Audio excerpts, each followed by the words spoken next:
yo creo que estaríamos listos para iniciar en lo que se siguen incorporando compañeros. Pues daríamos inicio.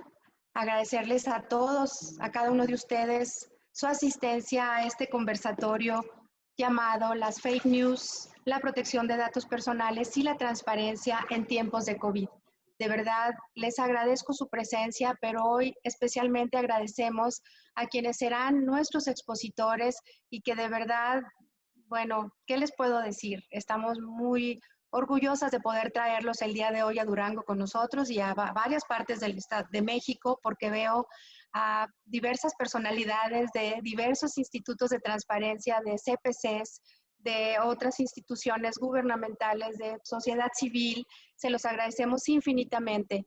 Hoy está con nosotros dos personalidades del estado de Jalisco, y bueno, no me queda más que agradecerles, suplicarles a todos que si pueden abrir su pantalla para que los maestros conversen y vean con quién están conversando y no con una pantalla en negro, sería maravilloso. Y no me queda más que pedirle a mi compañera Paulina Elizabeth Compeán, en unos momentos más se incorpora nuestra compañera Lucy Mariscal, saludar a quienes nos visitan de otros estados, como la excomisionada presidenta del Instituto de Tamaulipas. Bienvenida, Rosalinda, como siempre, es un gusto saludarte. Y bueno, a todos y cada uno de ustedes no los menciono porque no terminaríamos jamás. Les damos la más cordial bienvenida a este conversatorio que sabemos será muy interesante por los tiempos que precisamente estamos viviendo. Me va a hacer favor la comisionada Pau de leer la síntesis de nuestros invitados especiales para poder dar inicio a nuestro conversatorio. Mucho éxito. Bienvenidos y bienvenidas sean todos. Muchas gracias. Bienvenidos nuevamente. Agradecerles el interés en participar en este conversatorio y muchas gracias, maestro Salvador, maestro Julio. En este momento me permito leer la síntesis curricular del maestro Salvador Romero Espinosa. Él es abogado por la Universidad de Guadalajara, en Derecho Electoral por el Instituto de Investigaciones y Capacitación Electoral, en trámite para defender su tesis doctoral titulada Registro Nacional de Compromisos Electorales, herramienta para fortalecer la democracia en México. Tiene la maestría en Derecho Público por la Universidad Panamericana, así como una especialidad en Derecho Constitucional y Amparo, y otra más en Derecho Fiscal por la misma universidad. Tiene además especialidad en Derecho Administrativo por el Instituto Nacional de Administración Pública y también la especialidad en Gestión, Publicación y Protección de la Información por el Centro de Estudios Superiores de la Información Pública. Desde agosto del año 2016 es comisionado ciudadano del Instituto de Transparencia, Información Pública y Protección de Datos Personales del Estado de Jalisco y desde el 2018 es director de la revista Caja de Cristal de dicho instituto. En 2018-2019 fue coordinador nacional de la Comisión Jurídica de Criterios y Resoluciones del Sistema Nacional de Transparencia. Ha trabajado como asesor de la Comisión de Puntos Constitucionales y de la Comisión Bicameral de Seguridad Nacional en la Cámara de Diputados del Congreso de la Unión. También fue director del órgano técnico de puntos constitucionales del Congreso del Estado de Jalisco y coordinador de la sindicatura en el Ayuntamiento de Guadalajara. En el proceso electoral de 2012 se desempeñó como secretario ejecutivo en el Tribunal Electoral del Poder Judicial de la Federación en la Sala Ciudad de México y en el proceso electoral 2015 como secretario relator del Tribunal Electoral del Estado de Jalisco. También ha desempeñado como consejero distrital en el Instituto Electoral y de Participación Ciudadana. Ha publicado diversos artículos en materia de derecho a protección de datos personales, derecho electoral y derecho municipal, y es autor del cuaderno de denominado Las redes sociales digitales, su relación con el derecho a la información, la libertad de expresión y la privacidad, presentado en la Feria Internacional del Libro de Guadalajara en 2019. En el año 2003 ganó el segundo lugar en el primer concurso nacional de ensayo México entra en la era de la transparencia, organizado por el entonces Instituto Federal de Acceso a la Información Pública.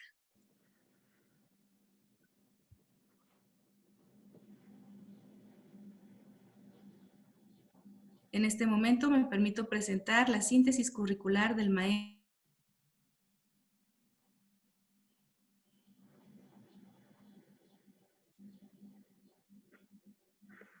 periodista, analista político y conductor del Canal 44 del Sistema Universitario de Radio, Televisión y Cinematografía, corresponsal en Guadalajara del Grupo Radio Centro de la Ciudad de México, profesor de la Universidad de Guadalajara en las carreras de Periodismo, Seguridad Ciudadana y del Centro de Estudios Superiores de la Información Pública y Protección de Datos Personales. Obtuvo el Premio Estatal a la Excelencia Periodística otorgado por el Foro Nacional de Periodistas, Capítulo Jalisco, y ha sido nominado al Premio Nacional de Periodismo Veritas Sin Verbis 2017, 2018 y 2019, convocado por el Foro Nacional de Periodistas.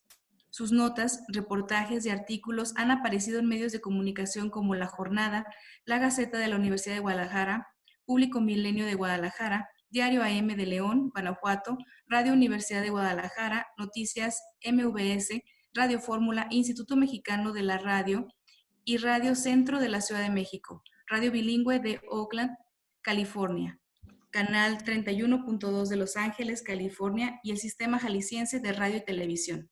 Ha publicado artículos de revistas especializadas en transparencia como la revista Accesa del Instituto Veracruzano de Acceso a la Información, la serie de cuadernos de la Maestría en Transparencia y próximamente en Caja de Cristal del Instituto de Transparencia del Estado de Jalisco.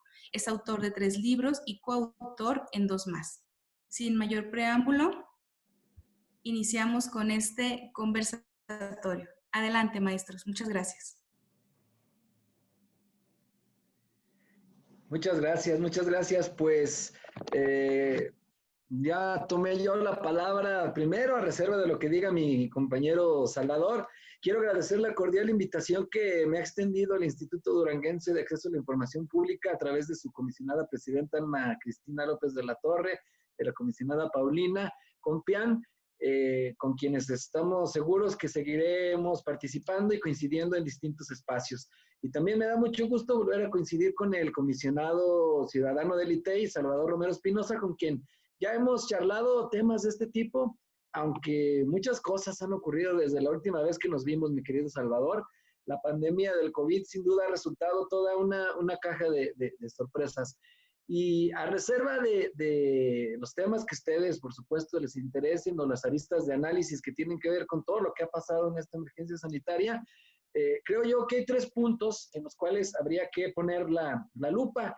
2 de ellos, por cierto, que se han potencializado debido a las redes sociales, que si bien son una tecnología que nos ayuda muchísimo, lo hemos visto en esta pandemia, cómo gracias a este tipo de plataformas como en la que estamos ahora reunidos, podemos trabajar, podemos darle continuidad a las actividades. También, desgraciadamente, las redes sociales han abonado a otros 2 fenómenos que no son nada halagadores. Uno es la proliferación de las noticias falsas y el otro la violación a los datos personales de los ciudadanos con las filtraciones de videos, de incluso actas de defunción, de diagnósticos positivos del COVID, por supuesto, entre otras cosas, como la discriminación y la estigmatización, y que a través de las redes sociales eso está ocurriendo. Y el otro punto tiene que ver con la transparencia, sobre todo la transparencia proactiva, que desde mi punto de vista, con este asunto de la pandemia, se dejó en claro que hay muchos sujetos obligados que todavía están en pañales en este asunto de la transparencia proactiva y que todavía tenemos mucho que trabajar en ello. Primero quisiera comenzar con el asunto de las noticias falsas. Hemos escuchado todo tipo de versiones, algunas de ellas inverosímiles. Mi querido Salvador, en Jalisco también han circulado y muy probablemente en Durango también. Seguramente ustedes han escuchado la adecuación supuesta de crematorios en hospitales del Instituto Mexicano del Seguro Social para desaparecer la avalancha de cadáveres que se iba a venir por el COVID, el reclutamiento forzoso de médicos y enfermeras, todo eso falso. O la versión también, que a mí me parece absurda, de que le están pagando dinero a las personas por admitir que en el acta de defunción de sus familiares conste que falleció víctima del temible virus. Digo que es absurdo porque lo que se ha visto más desde mi particular perspectiva es una tendencia a ocultar cifras que a pagar dinero por inflarlas. La verdad no creo que tenga lógica eso. pero ha habido todo tipo de noticias falsas, inverosímiles, disparatadas, y precisamente en épocas de crisis es cuando más se disparan los bulos. Las fake news, y hoy particularmente en el COVID, se hace susceptible de ocurrir, pero no es nuevo el fenómeno. La desinformación y la propaganda calumniosa viene desde tiempos inmemoriales. Existe un manual que escribieron Julie Posetti y Alice Matthews, que es publicado por el Centro Internacional de Periodistas, titulado Breve Historia de las Noticias Falsas. Ahí se relata que cuando Marco Antonio conoció a Cleopatra, ustedes conocerán este tórrido romance legendario, el resentido Octavio lanzó una campaña de propaganda negra en aquel tiempo en contra de Marco Antonio, con el fin de arruinar su reputación. Esta campaña estaba pues compuesta por frases muy cortitas, así como un antiguo tweet, pero se grababan en monedas, y estas monedas eran las que se distribuían en el Imperio Romano para pues denostar esta figura de Marco Antonio, que lo pintaban ahí como un mujeriego, como un borracho y como un simple títere de Cleopatra. Octavio se convirtió en Augusto, finalmente, el primer emperador romano, y sus tácticas de noticias falsas le funcionaban tan bien que las continuó y le permitieron amasar un gran poder y de una vez atajar al sistema republicano. Entonces las fake news aumentaron con el paso del tiempo y sobre todo alentadas por la invención de la imprenta, porque era más fácil, que no barato, por cierto, no era barato y menos en ese tiempo, reproducir folletos, hojas, volantes que se tiraban debajo de las puertas, y detrás de estas campañas había dinero. Antes era más caro imprimir, en el siglo XV, XVI era carísimo, pero todo esto lo hemos visto y así llegamos hasta la actualidad. Todavía en los años 70, 80, veíamos estas campañas negras tirando los volantes debajo de la puerta.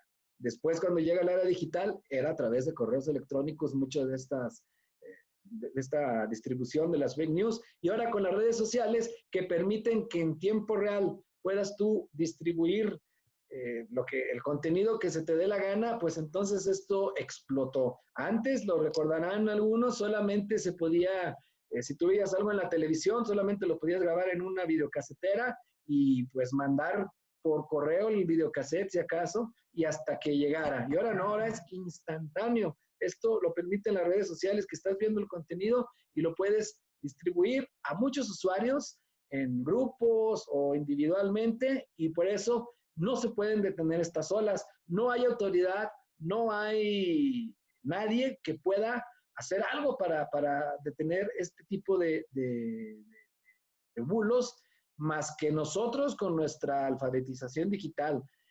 Yo clasificaría, ya para darle la palabra a Salvador, porque esto es un conversatorio, ya estoy monopolizando aquí el micrófono, clasificaría estas fake news en tres grandes grupos, todos dañinos, aunque unos más que otros. Las espontáneas, por decirlo así, que nacen del día a día, del humor, de la jocosidad de las personas, sobre todo el mexicano, que son mentiras que ellos inventan, quizá no tienen nada mejor que hacer, no aparecen en los medios de comunicación ni tampoco en canales oficiales, pero sí se distribuyen a través de redes sociales y de WhatsApp. Las otras son las involuntarias, que estas las generan los medios de comunicación cuando por diferentes factores que pudiéramos enumerar, algunos con culpa, algunos por descuido, algunos por la presión del tiempo o por un malentendido o falta de rigor periodístico o no contrastar las fuentes, publican una noticia que resulta ser falsa o con datos imprecisos, pero no hay dolo.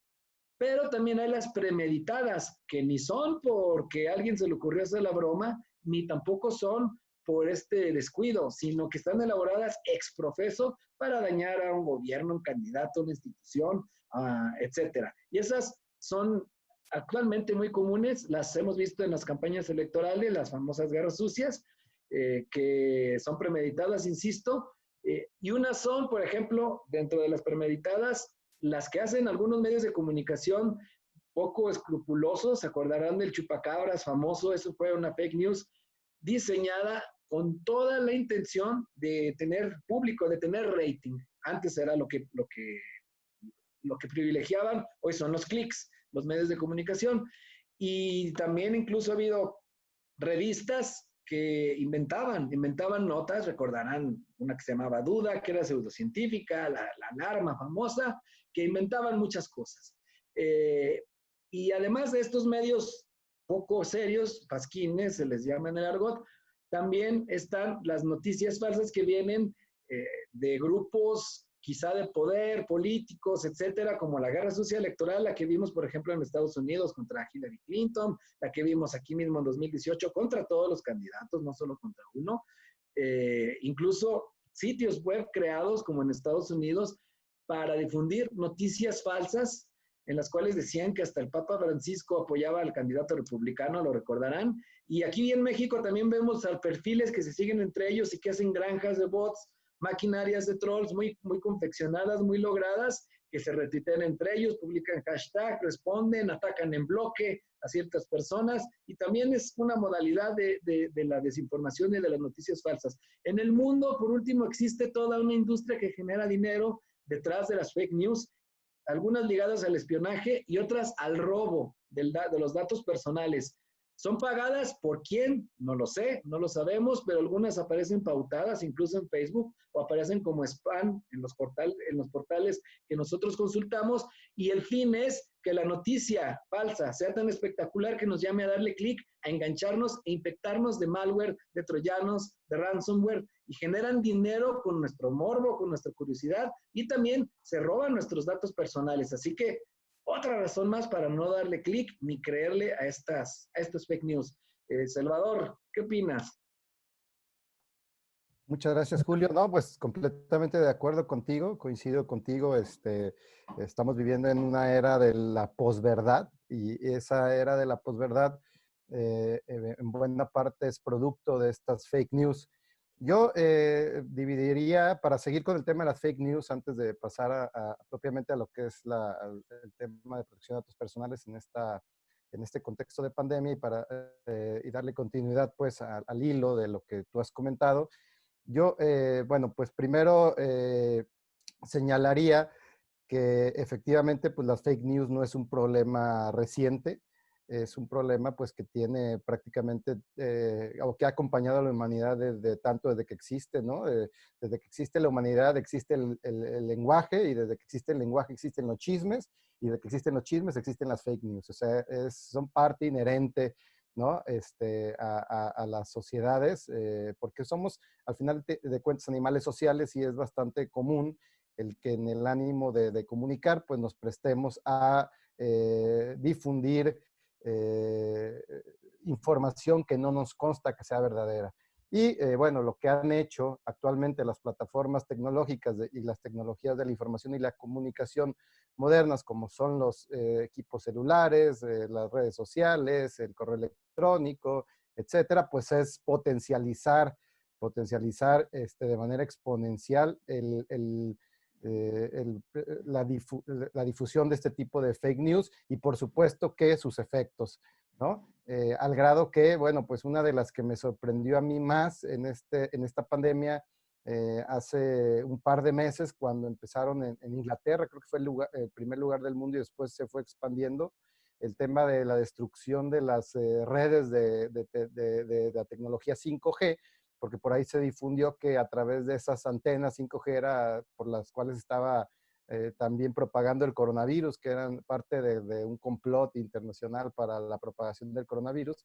Y bueno, pues llegó esta fake news, se difundió y se conoció, o se dio por cierta a tal grado que mucha gente sí decidió tomar acciones directas para destruir esta infraestructura de telecomunicaciones tan importantes. Tengo entendido que aquí en México solo ha habido un caso de una antena que se pretendió, o sea, apenas están llegando aquí los planes para incorporar la 5G en Yucatán, y también la detuvieron.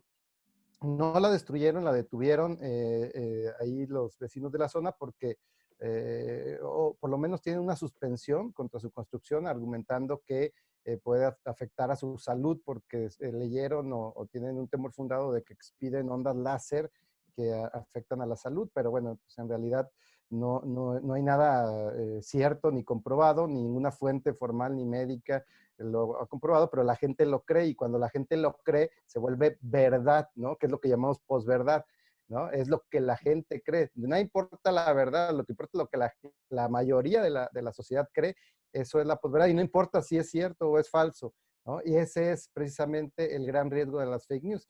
Y otro tema importante, bueno, que también me parece comentar de las fake news, que estaba leyendo yo el otro día precisamente sobre él, es la capacidad que que tenemos las personas para creer dos cosas contradictorias al mismo tiempo. O sea, somos capaces de creer y de compartir fake news que entre sí son incompatibles totalmente. Pongo el ejemplo de ahora de la pandemia.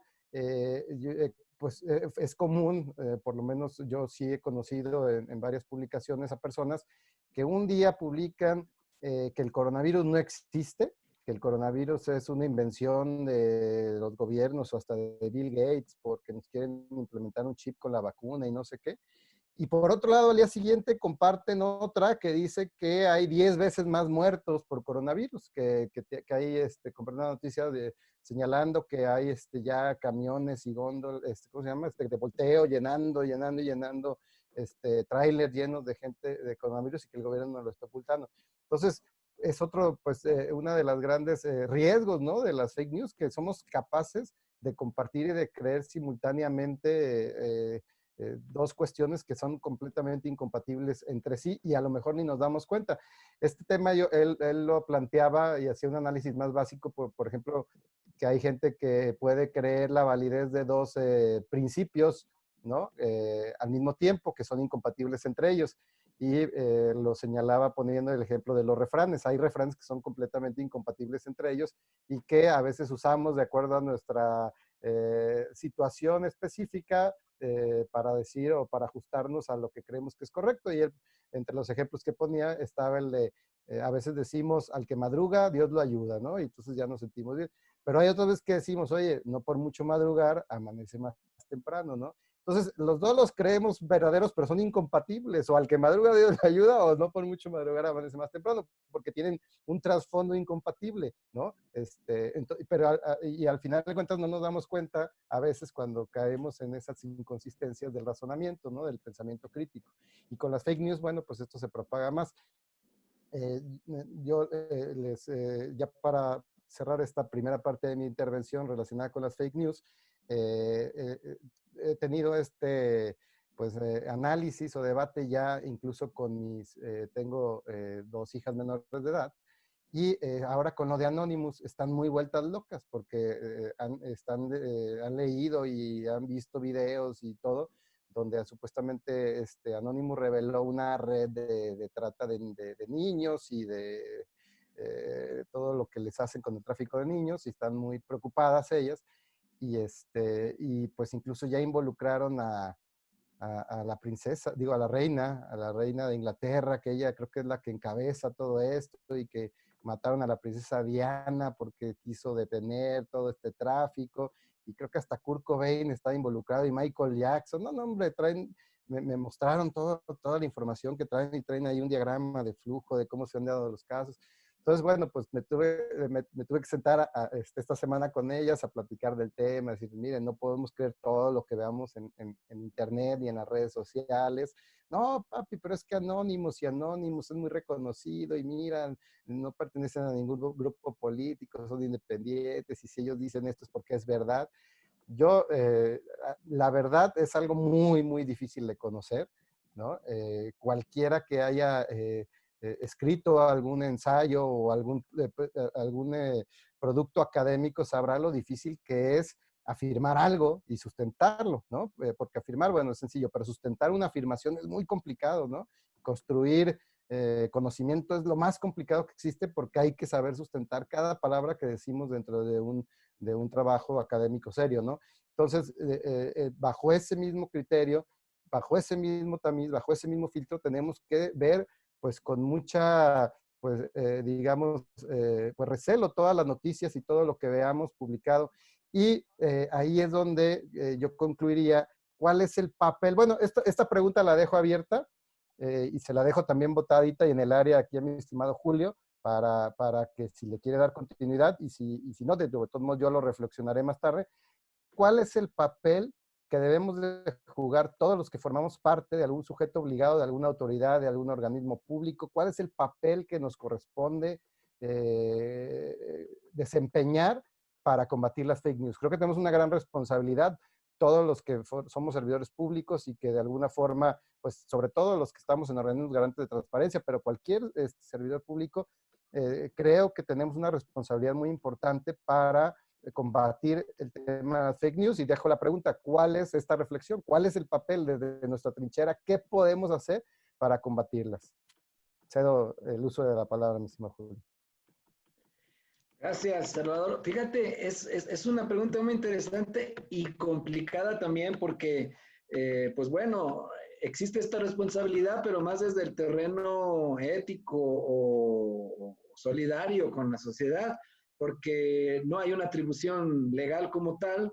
Imagínate tantas atribuciones que le ponen a los órganos garantes, ya nada más faltaría que fuera Instituto de Transparencia, Acceso a la Información Pública, Protección de Datos Personales y Combate a las Noticias Falsas, ¿no? Imagínate.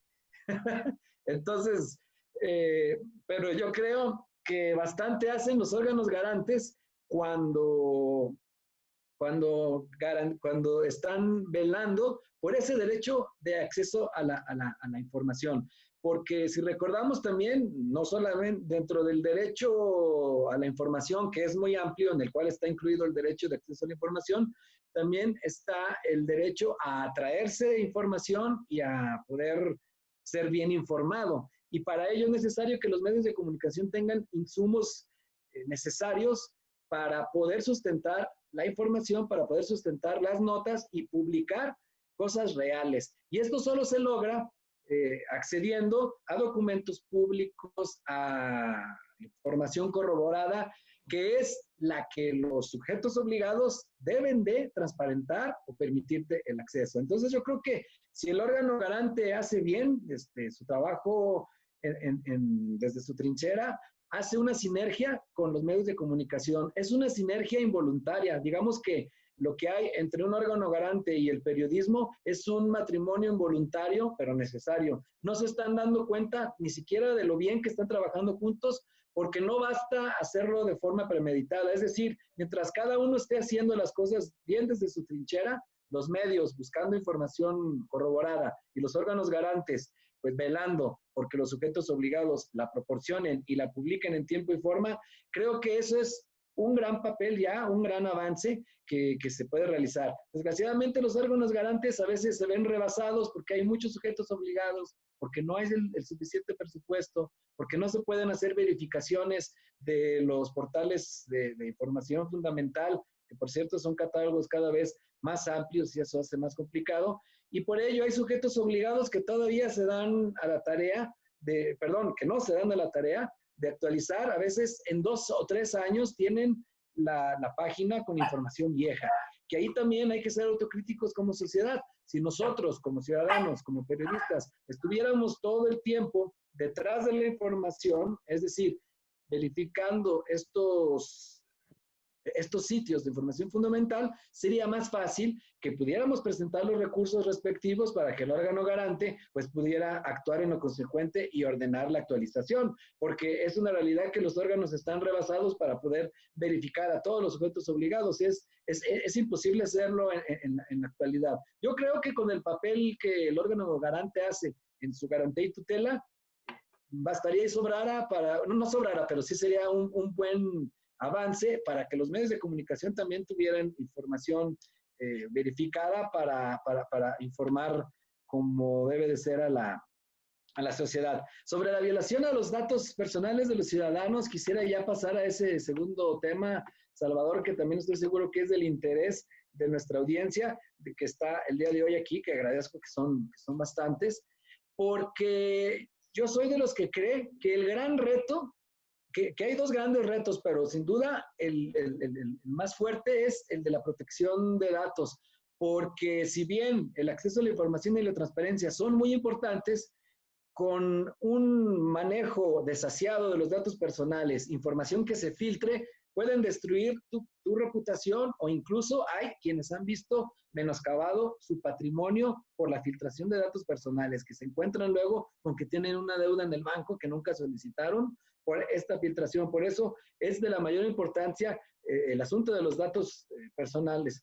Hemos visto distintos casos en municipios del país donde se filtran los datos de los enfermos del coronavirus, y esto ha generado un verdadero calvario entre las personas. Les han apedreado las casas, les han gritado en la calle, las han agredido, les han negado productos en las tiendas, y en los municipios pequeños y ciudades medias es donde yo considero que se está viendo más esta violación. Este tema de discriminación terrible se les estigmatiza y parece que no hay autoridad que conozca lo que se tiene que hacer, y en algunos casos lo hemos platicado, Salvador, alentado por los mismos presidentes municipales. Ya habrá algunos casos que quizá luego podemos platicar que han sucedido en diferentes municipios, e incluso también en instituciones de salud que se han propiciado las filtraciones del expediente médico, del diagnóstico positivo del paciente, y luego circula en WhatsApp y en todas las redes sociales, como si tuviéramos el enemigo en casa. Yo creo que tenemos que intensificar las verificaciones a los sujetos obligados para ver qué tratamiento de datos personales se está dando. Es decir, acabo de comentar que no hay a veces los empleados suficientes, pero creo que es un tema de la mayor importancia tener estas verificaciones y que se hagan de oficio.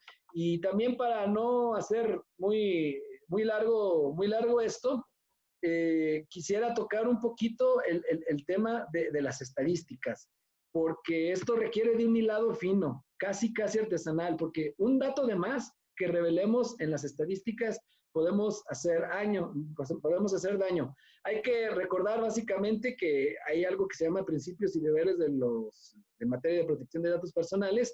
Hay uno que se llama el principio de la proporcionalidad, y ahí se señala que el tratamiento de datos de carácter personal deberá circunscribirse a aquellos que resulten adecuados, relevantes y no excesivos.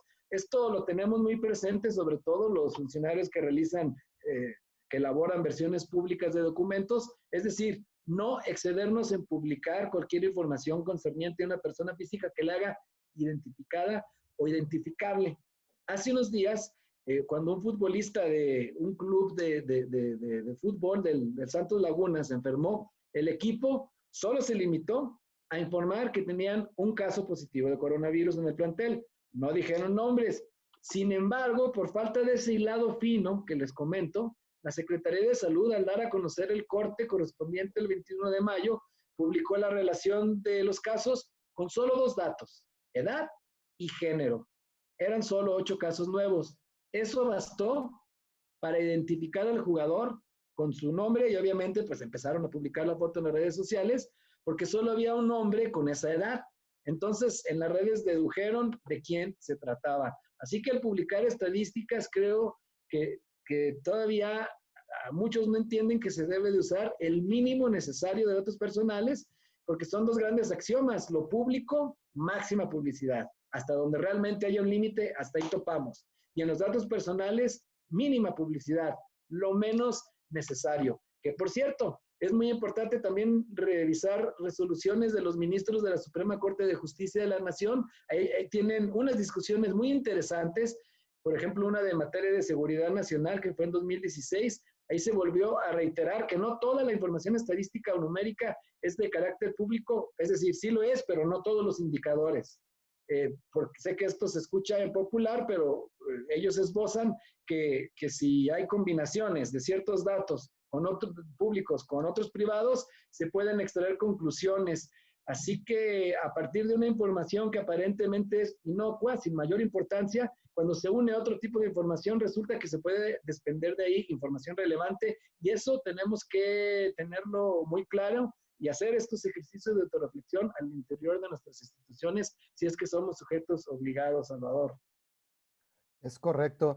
Sí, mira, precisamente, bueno, para no dejar yo también sin contestar rápido la pregunta o la reflexión que hice hace rato, creo que una de las formas en que las autoridades pueden o podemos combatir las fake news es precisamente a través de el establecimiento de canales de comunicación muy directos con la sociedad, ¿no? Y muy puntuales. estamos viviendo. Esta palabra, pues creo que se inventó este año, por lo menos yo es la primera vez que la escuché de una fuente oficial, que fue primero la Organización Mundial de la Salud y ya después de otras tantas, pero el tema el término, perdón, de infodemia, ¿no? Que cómo combatir la pandemia sin infodemia fue lo que utilizaron y que ya después también ya aquí en México ya rescató esa palabra el presidente. Y creo que precisamente una de las formas de combatir esa infodemia es que las autoridades generen canales de comunicación, exploten las tecnologías de la información de tal forma que cualquier ciudadano, o sea, no solo estén, digamos que, dando esta información oficial muy cuadrada que normalmente suelen darnos en sus portales de internet o en sus comunicados oficiales, sino que sean más proactivos, sino que estén midiendo más o menos qué es lo que la gente quiere saber realmente y a eso le están dando prioridad en la difusión y además que tengan justamente áreas que se dediquen a combatir fake news desde estas fuentes oficiales. Yo creo que toda esa proactividad por parte de las autoridades, sobre todo atendiendo ahorita un tema pues que genera muchísima tráfico en Internet, que es el de la pandemia, ¿no? Está la gente permanentemente. Y además estamos combatiendo contra un tema también de capitalismo de mercado, en el cual pues los portales de Internet están buscando clics a como dé lugar y entonces buscan este tipo de encabezados que se llaman, tiene un término en inglés que se me fue como de pescar clics o de cachar clics. Entonces usan encabezados y muchas veces quien ve el encabezado ya no le da para abajo, o sea, ya no lee toda la noticia y no tiene oportunidad de descubrir que el encabezado pues no correspondía en realidad con lo que era la noticia. Entonces, en ese sentido, creo que las autoridades tienen que usar las plataformas y sin duda alguna, pues una de las más importantes pues son las redes sociales, ¿no? Las cuentas oficiales de redes sociales, porque es la fuente en general, son las plataformas número uno que utilizan actualmente los ciudadanos para informarse de cualquier tema, incluido de temas de salud pública, como el que estamos viendo ahorita. Entonces, creo que ahí, o sea, de nada sirve que estés aclarando en tu portal de internet fake news o que estés dando información oficial si nadie va a visitar tu portal de internet. Esa es una realidad. Tienes que traducir y llevarte eso a tus cuentas y a tus redes sociales. Y si no tienes, pues tienes que empezar a trabajar, a abrir y pues a afrontar. Digo, las redes sociales, por supuesto que son arma de doble filo para cualquiera que las usa y la autoridad no es ajena, por supuesto, a ese doble filo. Pues hay que rendir cuentas de cómo se usan, por supuesto, hay que explicar por qué de los bloqueos, cuando se den bloqueos, tiene que limitarse según la Corte y según las políticas vigentes del Sistema Nacional de Transparencia, únicamente a usuarios que hagan comportamientos abusivos contra las cuentas, etcétera. O sea, por supuesto que es mucho más trabajo, pero eso es lo que podríamos y deberíamos estar haciendo todas las autoridades, ¿no? No solo el micrositio con toda la información, sino que de ese micrositio estar identificando aquella que realmente está buscando la gente. Y hay forma de hacerlo. Hay forma de identificar cuáles son los trending topics, como se llaman, ¿no? En las distintas plataformas. Y creo que así se podría combatir la infodemia. Y bueno, otra que es de cajón, pues que no haya contradicciones entre las propias autoridades, ¿no? Que no diga el presidente una cosa o el gobernador una cosa, el secretario de salud otra y el secretario de Hacienda otra, y cada quien tenga otros datos, porque eso, pues lejos de ayudar a combatir la infodemia, pues la propaga más, ¿no? Entonces, por supuesto que comunicación interna de las autoridades para que haya una sola versión de los hechos, por lo menos una sola versión oficial de los hechos, eso ayudaría mucho y evitaría pues esta infodemia provocada por el otros datitis, ¿no? Que en el que estamos viviendo actualmente. Y respecto al tema de datos personales, cerraría o la idea de Julio precisamente con el tema de lo que todavía no alcanzamos pues a dominar muy bien en general todos los sujetos obligados, que es la correcta disociación de datos, ¿no? O sea, hay un límite muy delgado entre la información estadística pública que no genera o que no corre riesgo de ser cruzada para hacer identificable a alguien y el otro lado que ya hace identificable por lo menos a una persona o a un grupo de personas, ¿no? Entonces ahí es donde pues sí tenemos que capacitarnos todos porque el tema de la debida protección de los datos personales a través de la disociación de datos estadísticos, pues no es un tema sencillo, o sea, es un tema que necesitas de hasta, a veces quizás hasta de un matemático que te pueda llegar a descubrir riesgos en tus bases de datos, que digan, no, si liberas esta base de datos, aunque no traiga nombres, mira, si cruzas con esto, y esta base de datos la cruzas con aquella que también es pública, puedes llegar a identificar el domicilio a lo mejor de alguna persona en particular, o su edad, o su estado civil, o cualquier otro dato personal sensible. Entonces, pero esa cuestión requiere pues de un trabajo técnico avanzado y obviamente como hay una colisión de derechos y hay mucha presión de la sociedad para conocer cierto tipo de datos estadísticos, ¿no? Que llevan implícitos datos personales, pero que no se vuelven o que no permite identificar a su titular y por lo tanto se vuelven simplemente estadísticos, es una presión que pues a veces no da tiempo de hacer este tipo de filtros a las autoridades.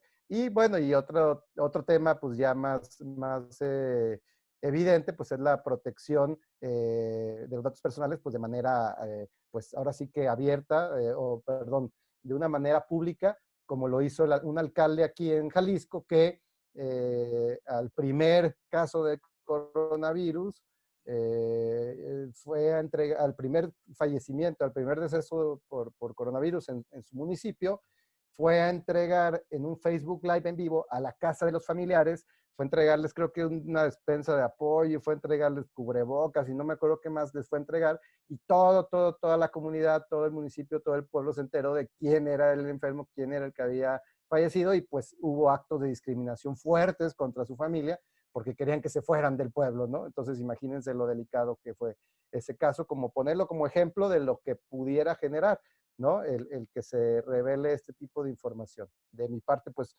cerraría ahí con esa reflexión el tema también de la importancia de proteger datos personales, tanto por un lado de las bases de datos estadísticas, disasociarlos muy bien, y por otro lado, pues en el lado evidente de no hacerlos públicos con un supuesto fin noble, ¿no? Porque a final de cuentas la finalidad, si es noble o si no es noble, no importa, lo importante es la protección, ¿no? La ley no exime de la protección cuando tengas un fin noble. Es que le queríamos ayudar y por eso revelamos su edad y dónde vivía. La ley no prevé ninguna extensión de esa naturaleza. No podemos atender al fin para justificar una revelación de datos personales. Tenemos que seguirlos protegiendo todos.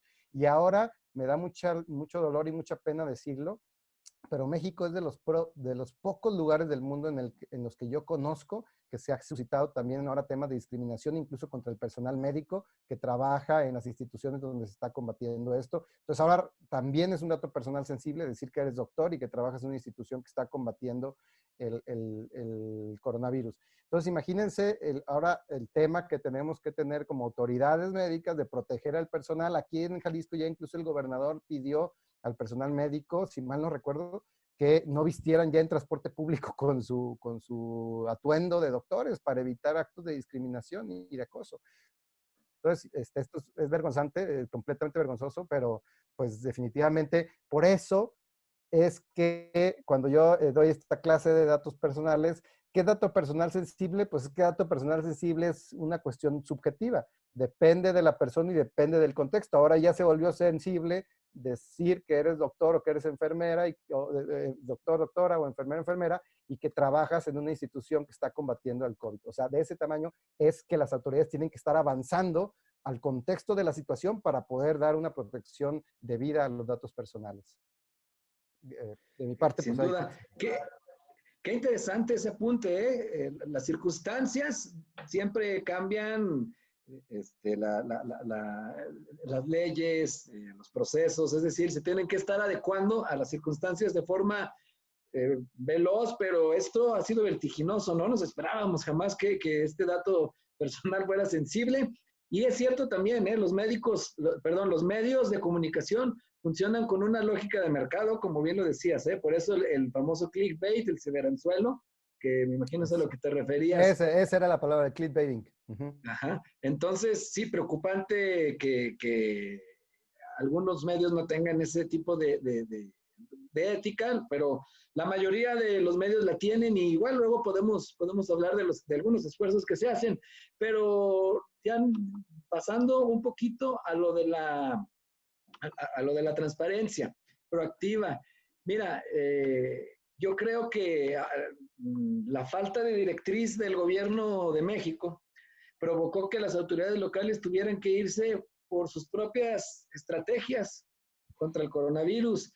Y lo vimos con las discrepancias en las estadísticas, lo vemos ahora con el caos que tenemos, con diversos semáforos, con distintos criterios para la reactivación de la economía. Es decir, se ha hecho ahí un verdadero guacamole, por decirlo coloquialmente.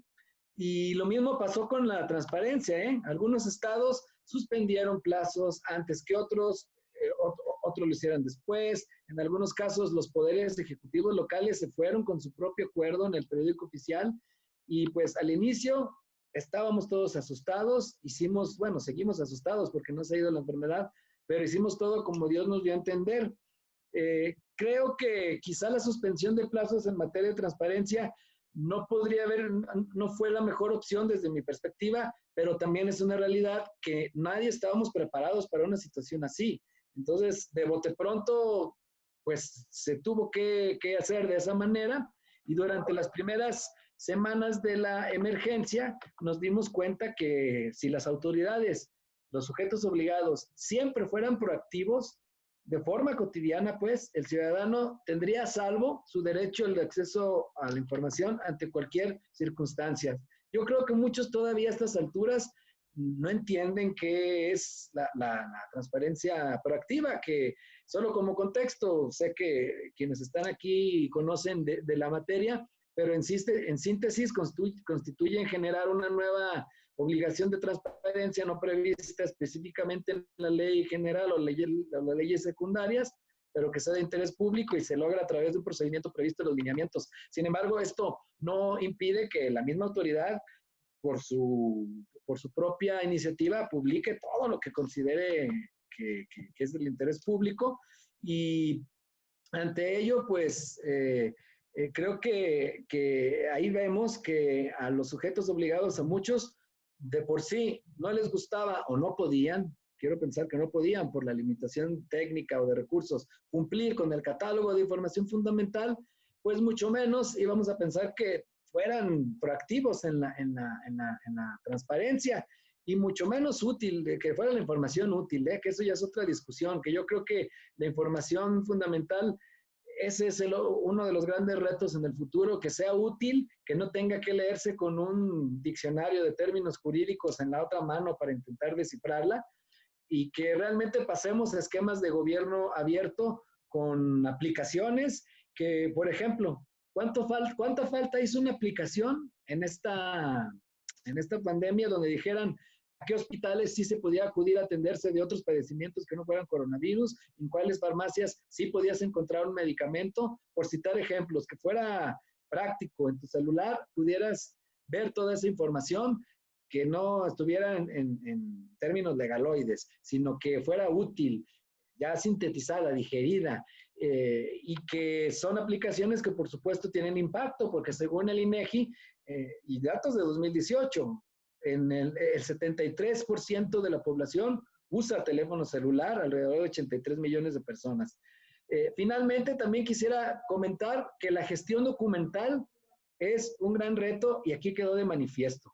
Que por cierto, faltan 11 días, si no me falla la memoria, para que todos los estados hayan cumplido con la armonización de sus normas locales con la Ley General de Archivos. Es otro reto. Siempre he dicho que en México hicimos las cosas al revés.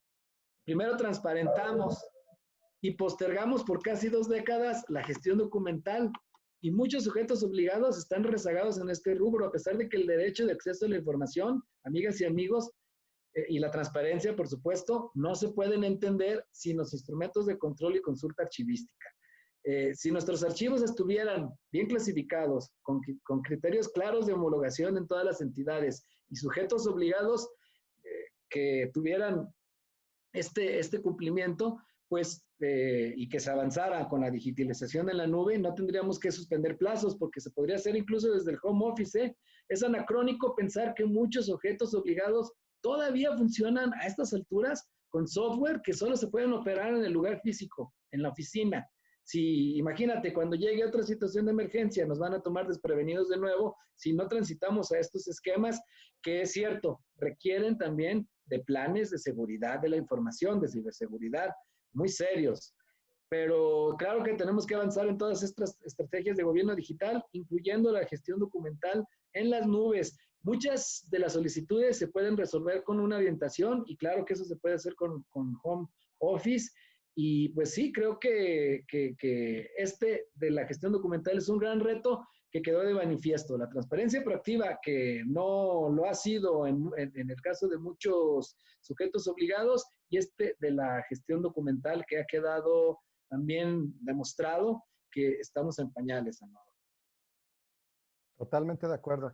Sí, mira, sin duda alguna, yo creo que una de las decisiones más complejas que tuvimos que tomar, o que me ha tocado a mí tomar como comisionado, pues ha sido esta suspensión de plazos, ¿no? Porque pues, a final de cuentas estamos conscientes que la gente está ávida de información y que quiere pues conocer todo específicamente ahorita en este contexto sobre la pandemia y sobre pues algún otro tipo de datos y de información pública que no esté tan relacionado, pero que lo necesiten a lo mejor para otra cuestión.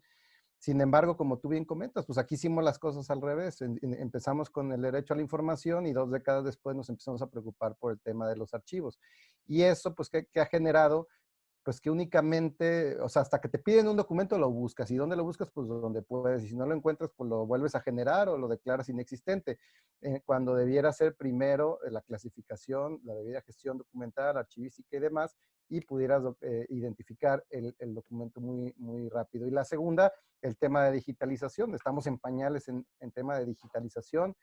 Todavía tenemos el problema, pues arrastrando, tenemos que ir, yo creo que esta pandemia, si esta pandemia no nos sirve para romper muchos de los paradigmas que arrastramos pues como burocracia en general, en el gobierno mexicano, gobiernos estatales y gobiernos municipales, los 3 niveles, los 3 poderes, si esta pandemia no nos sirve para sacudirnos ese tema de burocracia, pues ya nada lo va a hacer, ¿no? La tecnología ya existe para poder tener o generar documentos digitales de cada uno de los documentos que estemos generando prácticamente en tiempo real, ¿no? O sea, ya no hay que esperar 1 mes o 2 meses a 3 meses para poderlos estar digitalizando, sino yo creo que en tiempo real se podrían estar digitalizando, pero todavía estamos muy como que atrapados por el tema, es que hay que digitalizar el que trae las firmas del funcionario, porque si no, pues qué validez puede tener esa digitalización. Y entonces eso además nos tiene atrapados con el tema de los formatos abiertos y los datos abiertos, porque pues por un lado tiene que ir firmado, y si no, no le das validez. Y por otro lado, entonces tenemos que transitar ya firmas electrónicas, tenemos que transitar un montón de cosas que permitan el que efectivamente esté, pues ahora sí que todo disponible en la nube, en alguna nube, con las medidas de seguridad, por supuesto, pertinentes para cada caso. Pues no podemos poner a lo mejor una base de datos llena de datos confidenciales y personales en todos los servidores, pero pues el 80-90% de la información probablemente sí se puede estar gestionando ahí. Como instituto hemos hecho 2 cosas. Primero, poner el ejemplo. Nosotros desde el home office hemos dado respuesta al 86% de las solicitudes que hemos recibido en estos 2 meses de pandemia. Y segundo, hemos hecho el exhorto, que, a ver, el exhorto nos dice, es que es un exhorto, es un exhorto. De acuerdo a la Ley General de Transparencia, las recomendaciones y los exhortos que hacen los organismos garantes de transparencia, los sujetos obligados de su entidad, son obligatorias. La ley general lo prevé, obligaciones de los sujetos obligados, atender las recomendaciones y exhortos de los sujetos obligados. O sea, nosotros hemos hecho el exhorto para que respondan todo lo que se pueda responder desde el home office.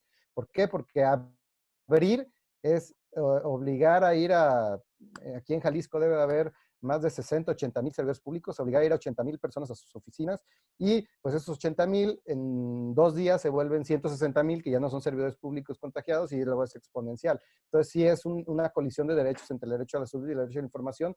Pero aquel sujeto obligado en Jalisco que crea que ya porque están suspendidos los términos está exento de rendir cuentas, está exento de entregar información, está muy equivocado, porque, insisto, los exhortos son obligatorios y hasta cierto punto vinculantes. Claro, son obligaciones imperfectas porque después no hay así como un trámite, un recurso, pero sí podríamos dar vista a contralorías, a órganos internos de control, o incluso el mismo instituto podría iniciar en un momento dado, darle seguimiento a aquellos sujetos obligados que veamos que fueron completamente omisos y que no entregaron información que sí pudieron haber entregado.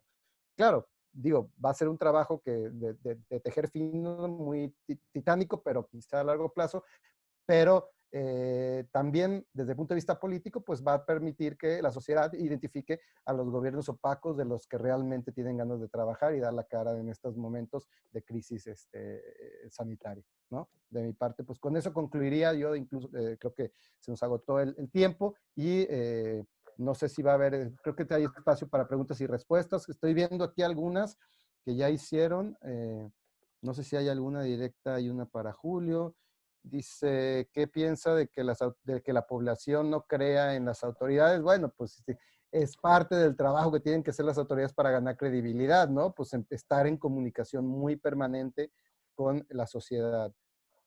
La otra es para Julio. ¿Alguna propuesta legislativa para combatir fake news?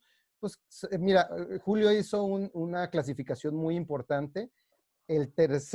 Yo creo que sí tendríamos que expresamente prohibir el tercer tipo de fake news, ¿no? O sea, cuando ya sean producto, ¿no? De la mala fe, ¿no?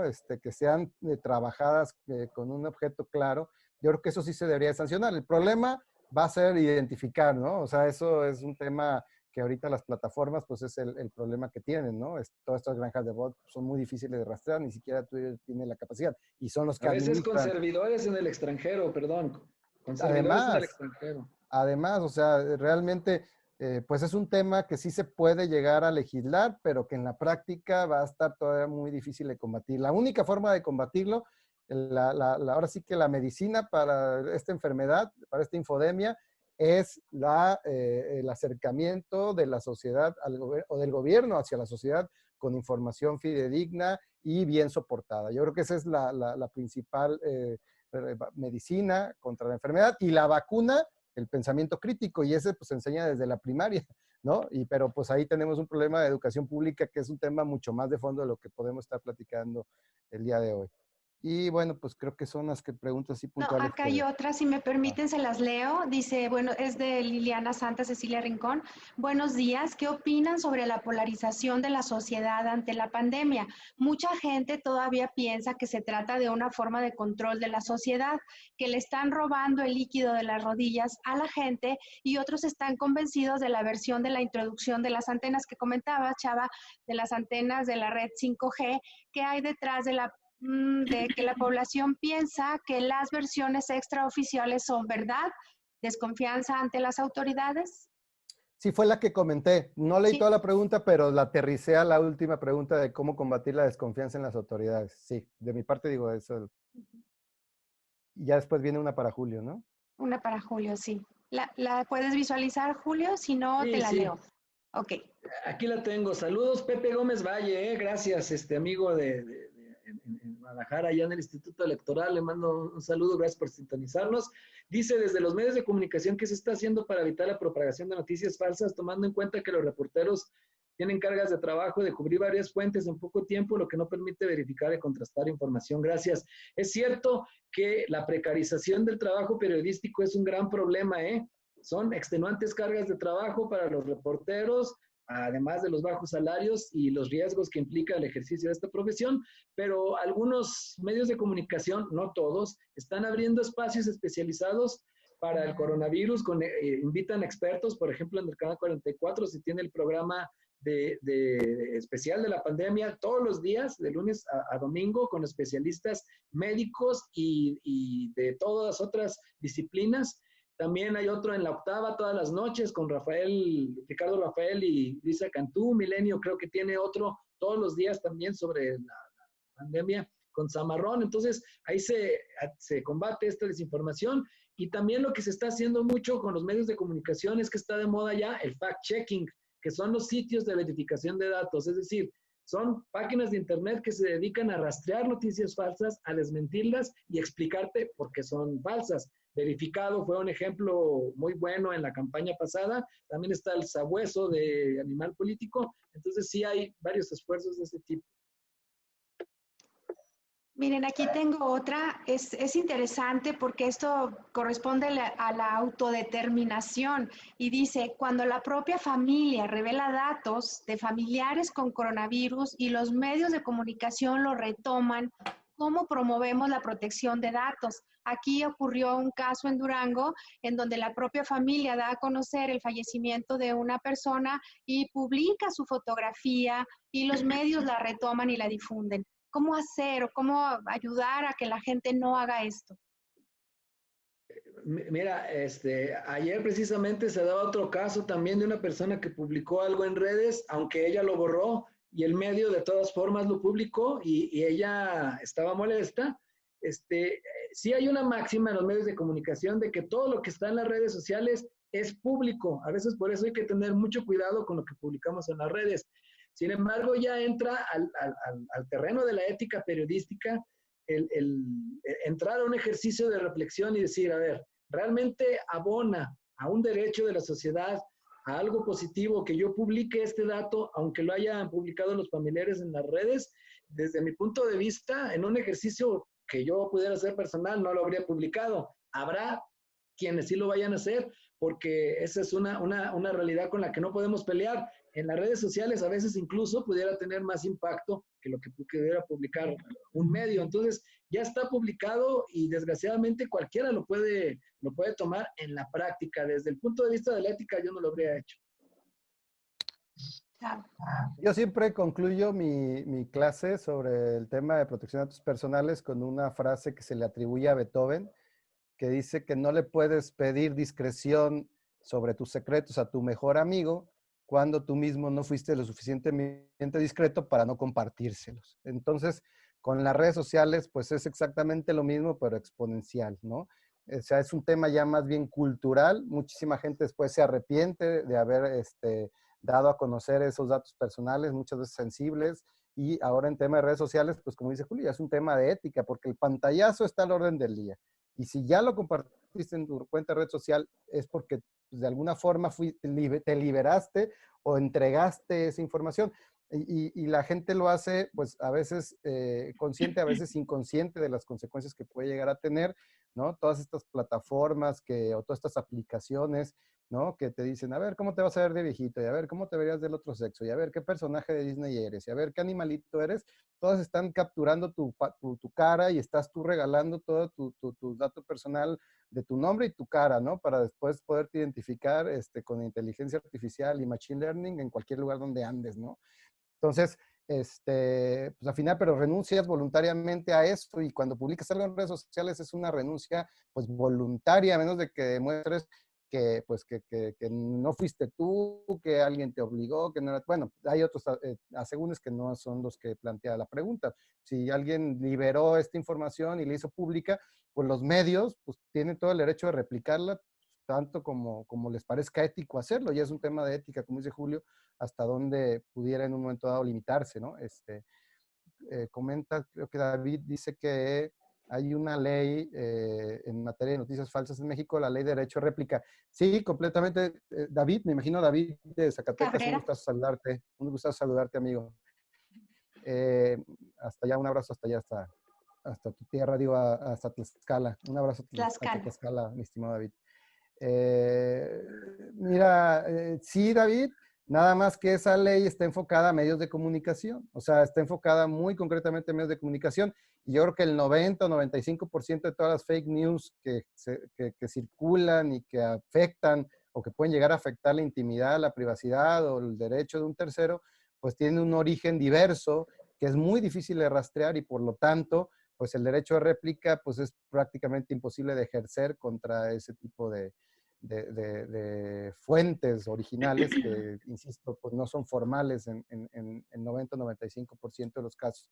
Respecto al tema de ley de archivos, pues la ley de generar archivos es muy buena. El problema es que pues es difícil, que es un traje que difícilmente va a estar a la medida de todos y el primer gran problema lo tienen por supuesto que los municipios y sobre todo los más chicos, ¿no? O sea, hay municipios donde ni siquiera tienen una cámara, en serio, o sea, o no hay internet. Yo conozco municipios, cabeceras municipales aquí en Jalisco, que ni siquiera tienen internet. O sea, hay una sola antena y si se medio descompone, se queda todo completo, toda la población sin internet. Entonces, a ese tipo de municipios, pedirle que se ajusten a la ley general de archivos en toda su extensión es complicado, ¿no? Y es un tema, pues, con el que se ha batallado no nada más con archivos, datos personales, derecho a la información, transparencia, pues siempre ha sido un problema de tratar de meter en el mismo saco, con las mismas obligaciones, a sujetos obligados tan disímbolos unos de los otros, ¿no? Pero bueno, pues creo que esas son las preguntas que había identificado yo. Muchos comentarios, la verdad que estamos muy contentos con la participación, incluso aquí nos saludan ya lo perdí, pero bien saludo desde Bolivia, entonces se están incluso conectando a nivel internacional, la verdad que muy buen ejercicio. Por aquí había una pregunta muy interesante, a ver si no se me pierde. Dice aquí María del Pilar Chávez, los periodistas a veces son los que sacan las noticias para poder vender esos periódicos en su página, y porque un periodista dice una cosa y otra, ¿a quién le crees?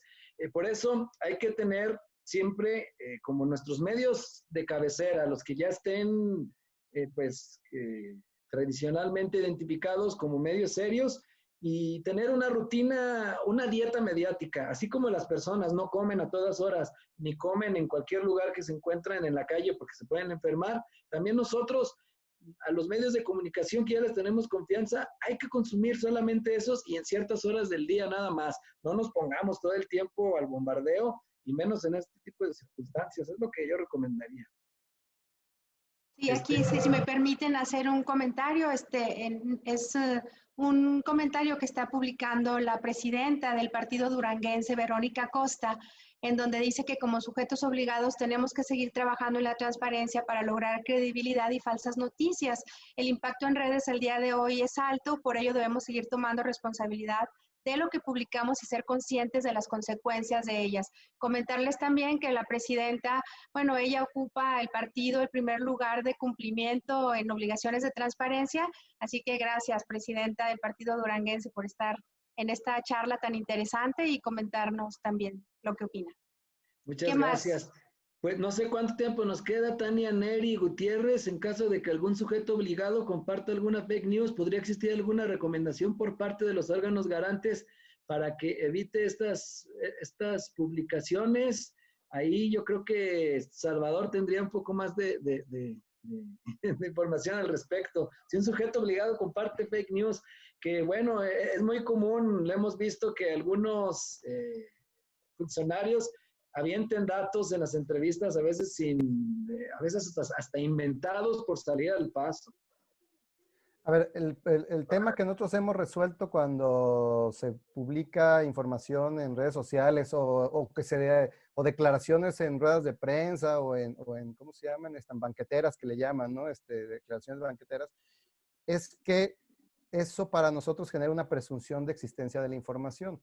O sea, nosotros, si un funcionario público declara que ya está instalado, no sé, el nuevo pabellón del hospital para combatir el COVID-19, y a lo mejor eso es una fake news, y a lo mejor no existe ni el pabellón ni el hospital.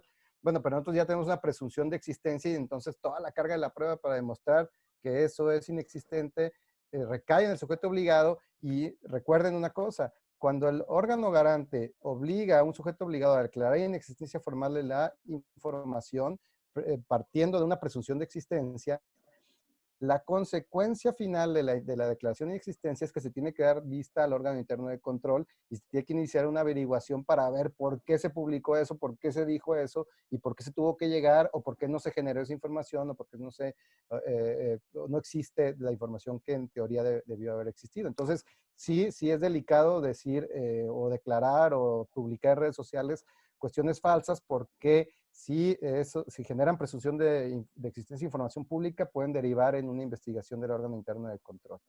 Dice, mira, saludos a la licenciada Blanca Coutinho allá de Chiapas. Efectivamente, en el Poder Judicial manejan muchos datos personales. Estamos teniendo ahorita una colisión de derechos muy interesante que pues se tiene que llegar a resolver y que estamos pues ahí analizando. ¿Por qué? Pues por un lado está esta publicidad de las sentencias, ¿no? Que está bien en versión pública, que se difundan todas como justicia abierta, pero hay sentencias que contienen muchos datos sensibles que sí se pueden cruzar con otras bases de datos, por ejemplo, con el boletín judicial. El boletín judicial en muchos estados como Jalisco sigue siendo público. Entonces, si no está bien clasificada y desvinculada una cosa de la otra, alguien que se ponga las pilas puede hacer los cruces, ¿eh? Entonces tenemos que tener mucho cuidado en los poderes judiciales cuando se elaboren las versiones públicas, a lo mejor incluso testar números de expedientes o ver qué otra forma podemos para proteger la información confidencial contenida en las sentencias, porque sí podríamos encontrarnos ante un caso de colisión de derechos donde pudiera quedar revelado completamente la intimidad de una de las partes. Al conocerse, insisto, cruzando bases de datos, no directamente, pero haciendo 2, 3 cruces se podría llegar a conocer quiénes son las partes de un juicio y por lo tanto, pues haciendo un poquito de trabajo, por reconocer quiénes están, digamos, referidos dentro de esos asterisquitos que aparecen en las versiones públicas. Aquí hay algunas interesantes. Dice aquí, lamentablemente todos los medios de comunicación son utilizados para difundir información, no todos. Yo conozco muchos compañeros que tienen altos estándares éticos y que sí trabajan en beneficio de la sociedad y poniendo a la audiencia en el centro de todo su trabajo. También aquí comentan sobre las aplicaciones, dice, deben de leerse las políticas de cada página, incluso de aplicaciones, para ver qué datos se podrían compartir, porque si no es así, con una sola vez que ingreses tus datos en cualquier plataforma, principalmente compras en línea, los datos ya no están seguros. ¿Qué pueden decir sobre esto? Y también otra de Juana, esta fue de Miguel Ángel Martínez y Juana María Navarrete, otra muy parecida. En los casos de compra en línea o contrataciones de servicios, ¿es riesgoso? ¿Qué tan seguro es la protección de datos personales? A ver, las aplicaciones te piden que el acceso a tus datos todas, nadie lee lo que viene ahí, pero también es una realidad que si no la aceptas no la puedes usar, no la puedes descargar. Entonces te ponen entre la espada en la pared. Si son aplicaciones verificadas, en este caso por Play Protect, en el caso de quienes tienen Android o también quienes tienen iPhone por el sistema que ellos tienen, pues son, digamos, seguras, pero lo que sí es que tienen acceso a tus datos y a tus búsquedas en Google, por ejemplo, para luego ponerte en lo alto de este buscador ciertas publicidades o ciertos contenidos que ya saben que a ti te gustan porque te construyen una identidad digital, algo parecido a las plataformas de streaming. Con las series o películas que tú ves, ellos construyen una identidad de lo que a ti te puede gustar y te sugieren nuevas películas que casi van por seguro que a ti te van a llamar la atención. Igual con esto de la publicidad. Entonces, lo que sí no hay que hacer es jamás bajar aplicaciones que no vengan verificadas, tienen una palomita.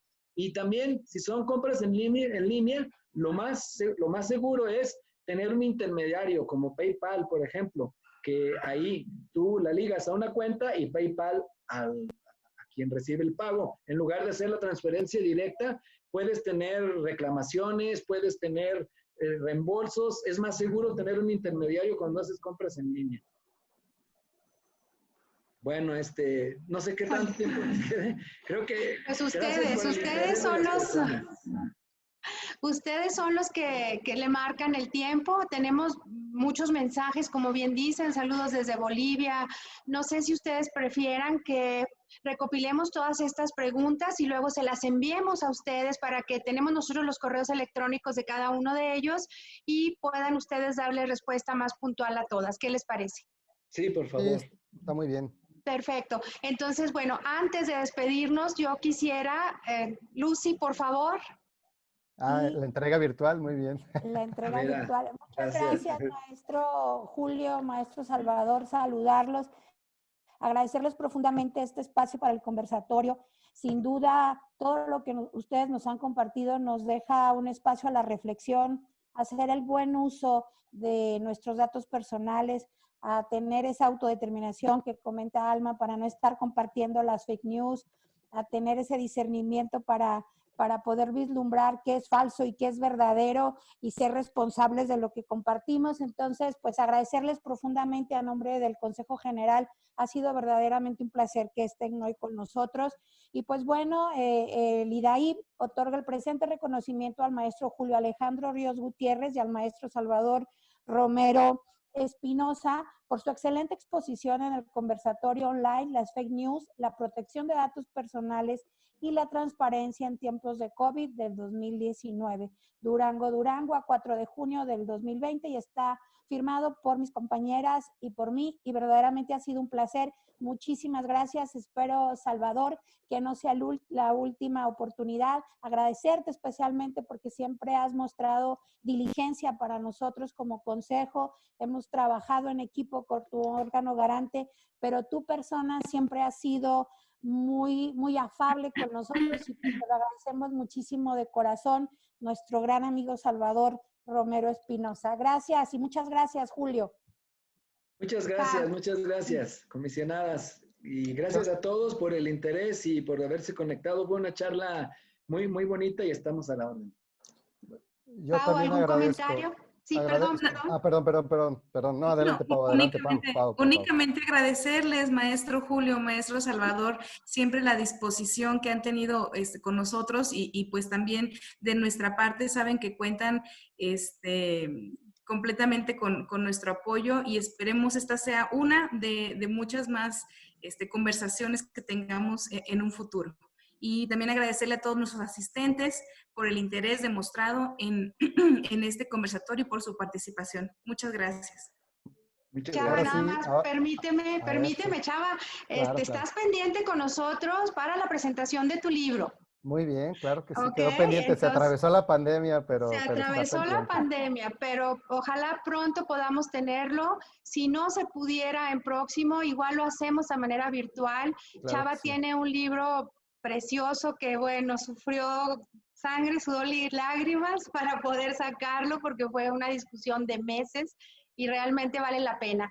Chava, te agradezco en el alma, tú sabes el cariño que siento por ti, por tu apoyo siempre indiscutible y bueno, gracias de verdad. Maestro Julio, es un honor que esté con nosotros, haberlo conocido aunque sea por este medio. Les agradezco infinitamente a nombre de todo el personal del instituto. Ya vieron a mis compañeras también muy contentas con ustedes, pero también a los 247 participantes que como vieron de todo México y bueno, hasta de Bolivia, algunas personas que tuvimos a quienes agradecemos infinitamente.